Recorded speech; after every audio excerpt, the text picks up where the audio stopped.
கோவைக்கு புதிய அம்ரித் பாரத் ரயில் சென்னை ஜோலார்பேட்டை வழியாக தன்பாத் வரை இணைப்பு ரயில்வே வாரியம் ஒப்புதல். அம்ரித் பாரத் எக்ஸ்பிரஸ் ரயில்கள் நாடு முழுவதும் ரயில் இணைப்பை உருவாக்குவதற்காக 7 புதிய அம்ரித் பாரத் எக்ஸ்பிரஸ் ரயில்களை அறிமுகப்படுத்த ரயில்வே வாரியம் ஒப்புதல் அளித்துள்ளது.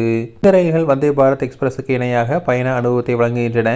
ஆனால் குறைந்த மற்றும் கீழ் நடுத்தர வருவாய் பிரிவை சார்ந்த பயணிகளுக்கு மலிவு விலையில் சேவை வழங்கும் வகையில் சிறப்பாக வடிவமைக்கப்பட்டுள்ளன.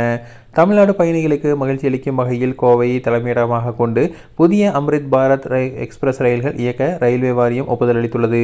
வந்தே பாரத் ரயில்களுக்கு இணையான சொகுசு வசதிகளுடன் குறைந்த மற்றும் கீழ் நடுத்தர வருவாய் கொண்ட பயணிகள் மலிவு விலையில் பயணிக்கும் வகையில் வடிவமைக்கப்பட்டுள்ள இந்த ரயில் திருப்பூர், ஈரோடு, சேலம், ஜோலார்பேட்டை மற்றும் காட்பாடி வழியாக ஜார்க்கண்ட் மாநிலத்தின் தன்பாத் வரை இயக்கப்பட உள்ளது. முன்மொழியப்பட்ட அம்ரித் பாரத் ரயில் சேவைகள் வழித்தடங்கள், திட்டமிடப்பட்ட நிறுத்தங்கள் மற்றும் பிற முக்கிய விவரங்கள் வெளியாகியுள்ளன. தன்பாத் கோயம்புத்தூர் அம்ரித் பாரத் எக்ஸ்பிரஸ் ரயில் எண் 22363 22364 ரயிலை அறிமுகப்படுத்த ரயில்வே வாரியம் ஒப்புதல் அளித்துள்ளது.